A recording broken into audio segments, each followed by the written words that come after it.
Here's something that most people don't realize about Toronto's East End. You can walk 10 minutes and you feel like you've entered a completely different city. Greektown, Leslieville, Riverdale, and the beaches sit right next to each other, but they offer very different lifestyles. In this video, I'm going to break down what it's actually like to live in each one, the community, the food scene, the parks, the festivals, and the day-to-day life. So by the end, you know exactly which neighborhood fits you best. So here's why the East End matters. The East End has quietly become one of the most desirable parts of Toronto, not because it's flashy, but because it's livable. These neighborhoods are where people don't just buy, they stay. You have strong communities, independent businesses, parks, trails, festivals. This is the lifestyle real estate. Let's start with Danforth, Greektown, one of Toronto's most walkable, transit-connected neighborhoods. Starting with the lifestyle and community, this area is social, energetic, and deeply rooted in culture. The Danforth Strip isn't just a restaurant row, it's a gathering place. The food scene, you've got iconic spots like the Pantheon Restaurant, Athens Pastries, and Rendezvous Plus cafes like Red Rocket Coffee and neighborhood pubs. Festivals and culture, every summer this area hosts Taste of the Danforth, one of Toronto's largest street festivals, which celebrates Greek culture and the city's multicultural identity. For transit and daily life, you have Line 2 subway access, which makes commuting simple, and most errands can be done on foot. This is ideal for people who want city energy without downtown chaos. For the home types, predominantly you have the semi-detached home, which is the backbone. 2 to 3 story brick semis with narrow lots, typically 15 to 18 feet.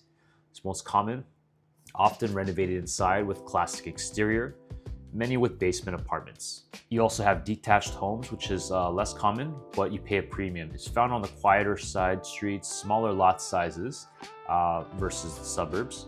And you have premium pricing for parking and renovations. There's low-rise condos and walk-ups near subway nodes Pape, Donlands, and Chester.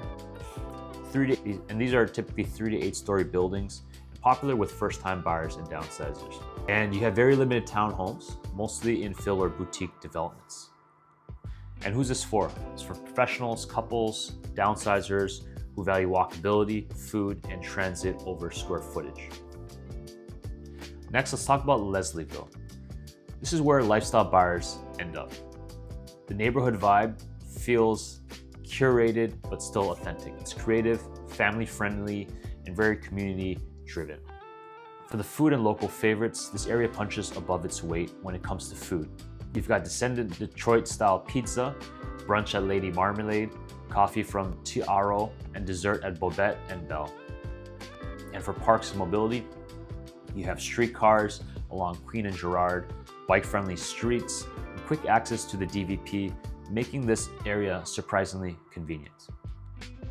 For the home types, predominantly you have the row houses and semi-detached.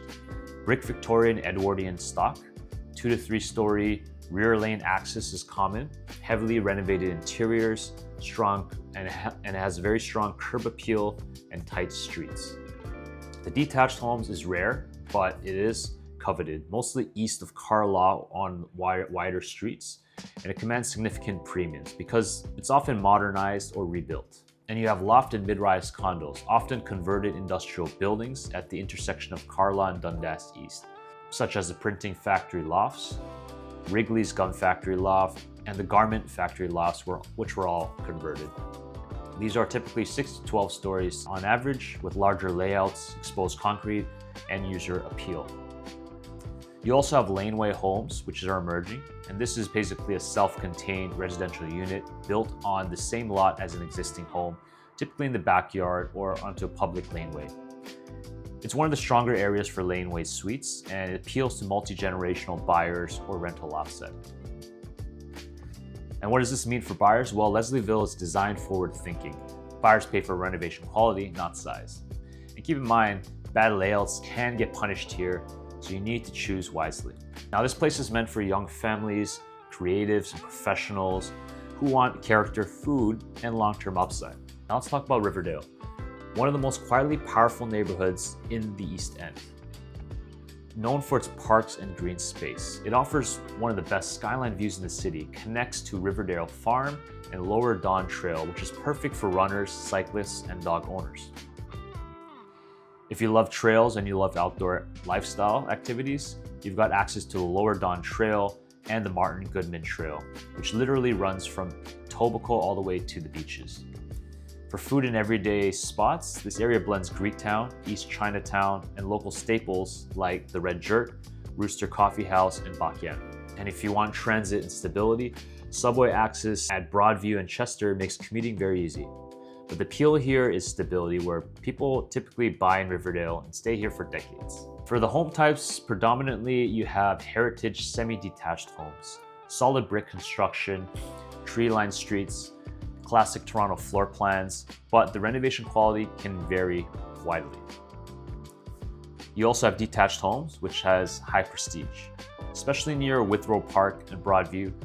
These are larger lots compared to Danforth and Leslieville, but you have long-term owners, so you have lower turnover. They have very limited condos, mostly small walk-ups or boutique builds, not a condo-heavy neighborhood.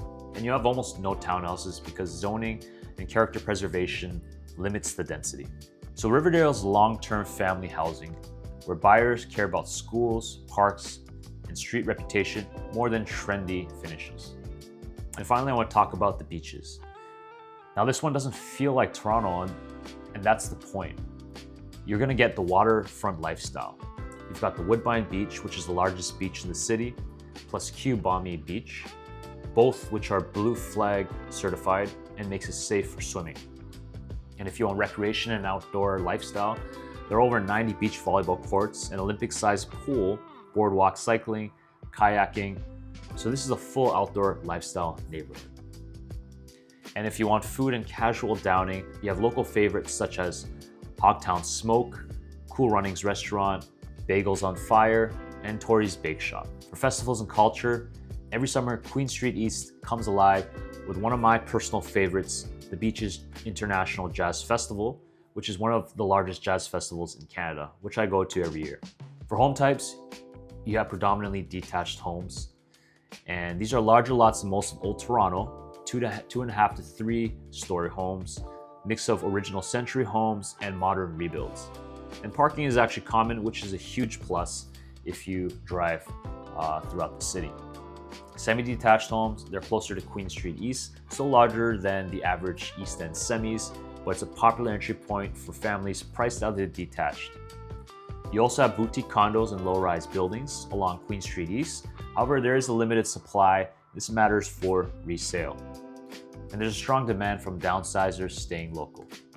So who's this for? It's for families and lifestyle buyers who prioritize nature, calm environments, and community over commute speed. And as a quick recap of everything and summary, here's my final comparison. Greektown is energy and transit. Leslieville is trendy and is a great community. Riverdale is green space and stability. And the beaches is lifestyle and nature. Now, not one is better than the other. Depends on what you like and what your preferences are.